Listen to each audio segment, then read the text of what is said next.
नमस्कार, आपका बहुत बहुत आभार प्रकट करती हूँ कि आप यहाँ तक आए और आपने सोचा कि आप क्षेत्रीय निगम पार्षद के कामों को अपने चैनल के माध्यम से अपने दर्शकों तक, जनता तक पहुँचाएं।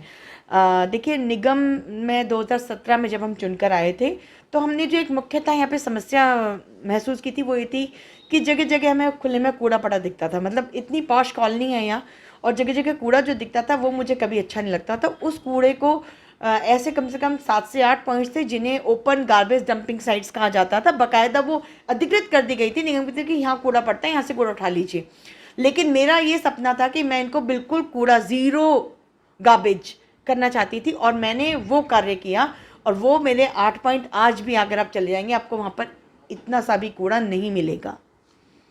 इसके साथ और भी कार्य जैसे कि पार्किंग की समस्या हो गई या शौचालय की व्यवस्था हो गई, उस पर आपने कितना काम किया? हाँ, देखिए, बिल्कुल ठीक कह रहे हैं आप। शौचालय की व्यवस्था है।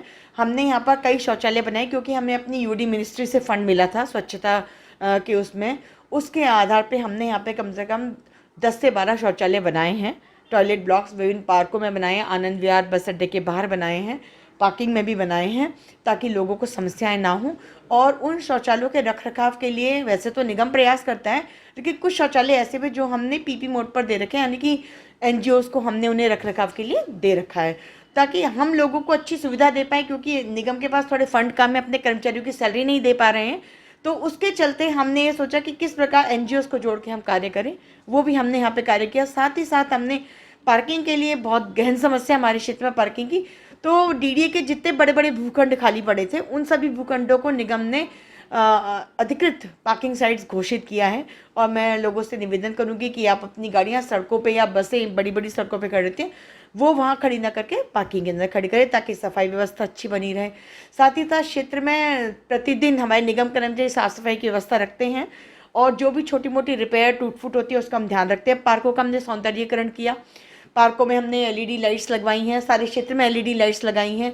साथ ही साथ फॉगिंग, मच्छरों के मच्छर निरोधी दवाएं और डीवीसी घर घर जाकर लोगों को जागरूक करना, ये कार्य भी हम कर रहे हैं। एक और बड़ा कार्य जो हमने किया वो ये, जल संरक्षण के लिए सुप्रीम कोर्ट ने आदेश दिया कि आप वाटर बॉडीज़ को रिवाइव कीजिए। जो पूर्वी दिल्ली नगर निगम के अधिकार क्षेत्र में गाजीपुर गाँव के अंदर एक जल स्रोत आता है जिसे करीबन 70-80 वर्ष पूर्व बंद कर दिया गया था किन्हीं कारणों से गाँव वालों द्वारा, तो उसको हमने रिवाइव किया है। और वो रिवाइव करने के साथ ही साथ हम उसके आसपास के क्षेत्र को बच्चों के लिए झूला लगा के, साथ ही हरित क्षेत्र बनाकर हम उसे बहुत सुंदर बना रहे हैं जिससे कि वहाँ के लोगों को साफ हवा, स्वच्छ जगह और पानी की उपलब्धता हो। उसके लिए सुरक्षा की दृष्टि से निगम की तरफ से, प्रशासन की तरफ से कोई लापरवाही न बरती जाए उसके लिए हमने वहाँ पर अभी गार्ड लगा रखे हैं, सुरक्षाकर्मी। और हम उस पार्क और उस तालाब सरोवर को भी हम कोशिश करेंगे कि किसी ऐसी एनजीओ को दे दे जो एनवायरनमेंट के प्रति सजग हो, जिसे निगम प्रति माह कुछ फंड देगा जिससे कि वो सिक्योरिटी गार्ड और माली की व्यवस्था वहाँ कर सके। अगला सवाल मेरा आपके सामने वो रहेंगे, 2 लोग ऐसे रहेंगे जो आपको प्रतिस्पर्धा में टक्कर दे सकते हैं, तो अगर आपको मौका मिलता है तो उनका कैसे सामना करेंगे? देखिए, मौका मुझे मिले या कोई भी हो, भारतीय जनता पार्टी के सामने कम से कम आईटी एक्सटेंशन वार्ड में कोई नहीं है। मैं किसी को भी प्रतिस्पर्धी नहीं मानती हूँ। इसलिए नहीं मानती हूँ क्योंकि आप पार्टी का सबको पता है, झूठ बोलकर लोगों को लुभावने वायदे करके सत्ता में आना, उसके बाद उन लोगों का ख्याल ना करना, ये आईटी एक्सटेंशन की जनता ने देखा है। और साथ ही साथ बात रही कांग्रेस की, कांग्रेस को बिल्कुल प्रयास करना चाहिए, मैं उनको शुभकामनाएं देती हूँ। लेकिन भारतीय जनता पार्टी के सामने ये भाजपा की सीट है। 2017 में हमने जीती, 2022 में भी हम ही जीतेंगे। अंतिम सवाल जनता के लिए कि आप जनता को क्या संदेश देना चाहेंगे इन हालातों को, जो मौजूदा हालात चल रहे हैं अभी और आने वाले 2022 चुनाव? मैं आपके चैनल के माध्यम से देखने वाली सभी जनता को, अपने क्षेत्र के दर्शकों को ये विनम्र निवेदन करना चाहती हूँ। हम और आप सभी बड़े कठिन दौर से गुजर रहे हैं। कोरोना पेंडेमिक हमने पहले भी देखा था और अभी भी, हाँ, कोरोना के केसेस कम हुए लेकिन कोरोना गया नहीं है। तो आप कम से कम अपनी सुरक्षा के लिए, अपनी स्वास्थ्य के लिए मास्क ज़रूर लगाएं, 2 गज की दूरी बनाएं। और साथ ही निगम प्रशासन अपनी तरफ से पूरा प्रयास कर रहा है, फॉगिंग करवा रहा है, मच्छर जनित बीमारियां ना हो इसके लिए प्रयास कर रहा है।